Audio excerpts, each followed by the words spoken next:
Hello दोस्तों, आप सभी का एक बार फिर से हमारे चैनल में स्वागत है। दोस्तों, आज हम लोग एक बार फिर से एक मूवी को एक्सप्लेन करने वाले हैं जो कि साउथ इंडियन है। जी हाँ दोस्तों, इस मूवी का नाम फरहाना है। आज हम लोग इस मूवी को एक्सप्लेन करेंगे। मूवी शुरू होती है एक मिडिल क्लास फैमिली से, जहां पर फरहाना नाम की औरत अपने परिवार के साथ रहा करती है, लेकिन वो बहुत ही गरीब थे। एक दिन उसकी सहेली का फ़ोन आता है और वो शादी का कार्ड व्हाट्सअप करने के लिए नंबर मांगती है और वो अपने पति का नंबर देती है क्योंकि उसके पास फ़ोन नहीं था। और उसके पति की एक छोटी सी चप्पलों की दुकान होती है, लेकिन वो बिल्कुल नहीं चलती थी। साथ में उसके पिता भी होते हैं और एक दिन स्कूल में उनके बच्चों की फीस के लिए कहा जाता है जो कि बाकी थी। लेकिन तभी वो अपने पिता से बोलता है कि क्यों ना हम कर्जा लेकर फीस भर दें, लेकिन वो मना कर देते हैं। और फिर फरहाना अपनी किसी सहेली से पैसे कर्ज के तौर पे लेती है और अपने पति को बोलती है क्यों ना तुम कोई और काम देख लो, नहीं तो कैसे क्या होगा। और वो बोलता है मैंने सऊदी अरब जाने के लिए बात करी है, लेकिन वहाँ मेरा दोस्त गया था, वो परेशान होकर वापस आ गया।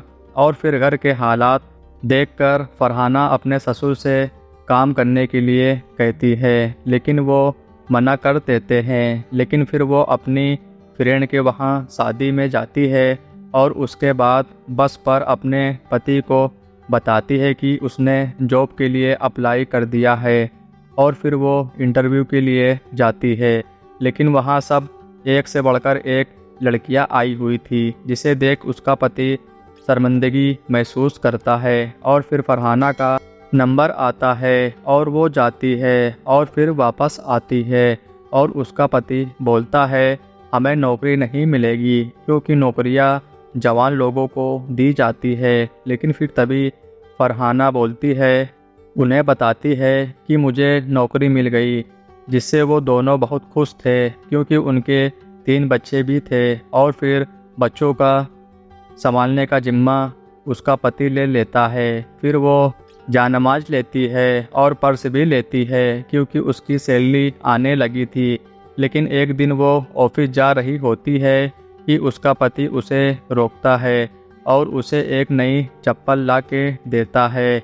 और फिर वो कुछ खुश हो जाती है और ऑफिस जाती है और वहाँ उसे टेस्ट देना पड़ता है क्योंकि वो HDFC बैंक में लोगों को लोन देने और भी कई सारी सहायता के लिए बोला जाता है और कस्टमर हाँ बोल देता है, जिससे उसकी तारीफ होती है। और फिर इस तरह से वो कामयाबी की तरफ बढ़ती जा रही थी और उसका काम बैंक में लोगों को बहुत पसंद भी आ रहा था। लेकिन फिर तभी उसके बच्चे की तबीयत खराब हो जाती है और उसे वेंटिलेटर पर रखा जाता है और पैसों के लिए कहा जाता है क्योंकि डॉक्टर बताते हैं वो बहुत नाजुक हालत में है, जल्द से जल्द ऑपरेशन करना होगा।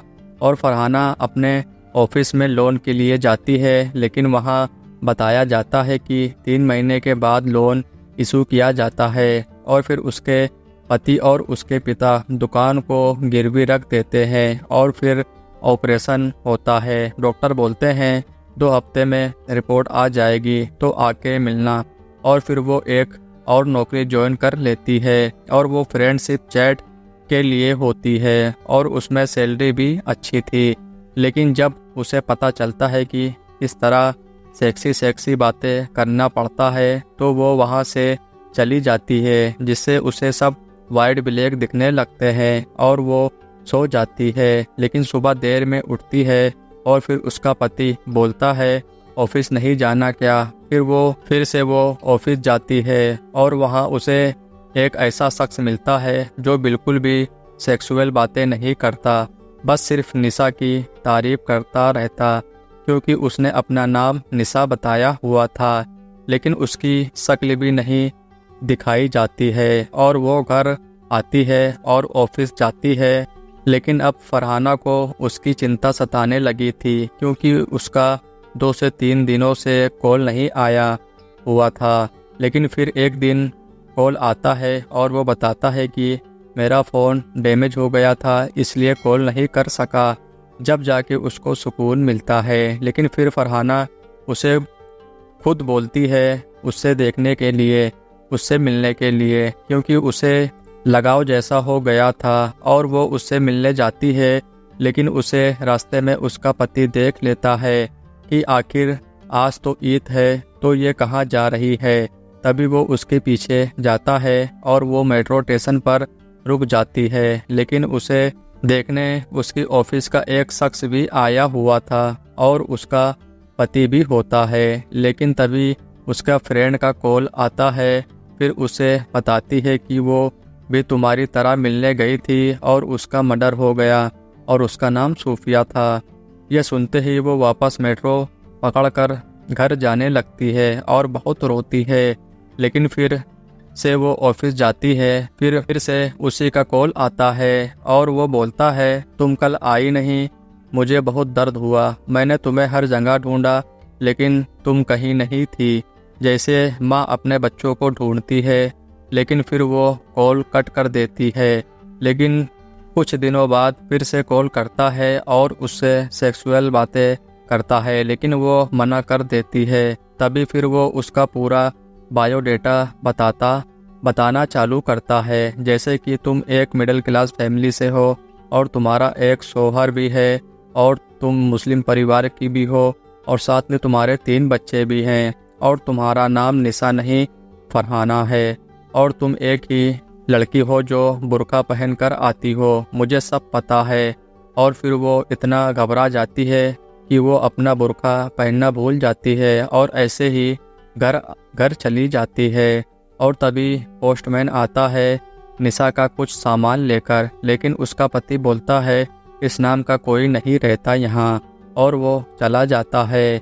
लेकिन उसका पति उस पर कोई दबाव नहीं डालता और फिर वो ऑफिस जाती है जहाँ उसे उसी ग्रुप का लड़का मिलता है और वो उसकी मदद करने को कहता है क्योंकि वो उसे बहन बोलता था। लेकिन एक दिन वो घर जा रही होती है अपने फ्रेंड के साथ मेट्रो में, लेकिन उसे लगता है कोई पीछा कर रहा है और वो आगे की ओर जाती रहती, लेकिन वो भी पीछे पीछे आता रहता। लेकिन फिर एक स्टॉप पर वो दोनों उतर जाते हैं और वो भी उनके पीछे उतर जाता है। लेकिन फिर से वो सब वापस मेट्रो में आ जाते हैं। लेकिन तभी फरहाना देखती है कि वो और कोई नहीं बल्कि उसका पति होता है और वो ये देख बहुत गुस्से में आ जाती है और फिर दोनों की घर में बातें होती हैं। फरहाना बोलती है अगर तुम्हें शक हो तो मैं जॉब छोड़ दूंगी, लेकिन तुम मेरा पीछा ना किया करो।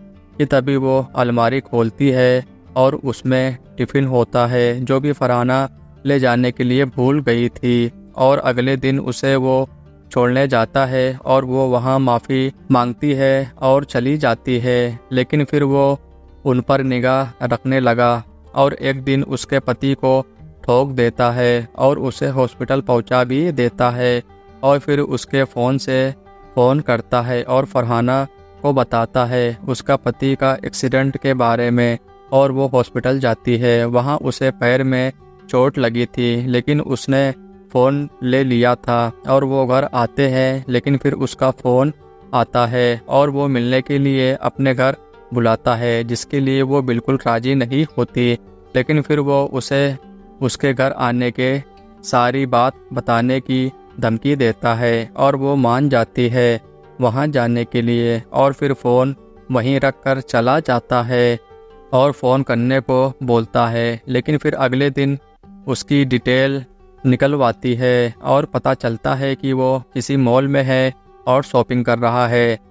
उसी कंपनी का कार्ड यूज़ करता था जिसमें पहले फरहाना काम कर चुकी थी और फरहाना वहाँ जाती है और वो फ़ोन पर बोलती है और उससे पूछती है और अपने दोस्त से पूछती है कि क्या उसने कार्ड को स्वैप किया और उसकी सहेली बोलती है हाँ किया और फिर बताती है किस कैटेगरी में है और वो वहाँ जाती है और वो सामान लेकर जाता ही रहता है और उसे शक हो और उसे शक को कंफर्म करने के लिए वहीं से कॉल कराती है। उससे ये कंफर्म हो जाता है और फिर वो उसका पीछा डाटा बांध कर करने लगती है और वो तभी कुछ खाने बैठता है और उसकी निगाह उसके फ़ोन पर थी, लेकिन जैसे ही उसने मोबाइल छुआ वो तुरंत उसका हाथ पकड़ लेता है और वो स्प्रे मार कर भाग जाती है। लेकिन वो उसका पीछा करता है कि तभी वो उसके स्टाफ वाला लड़का आता है और उसे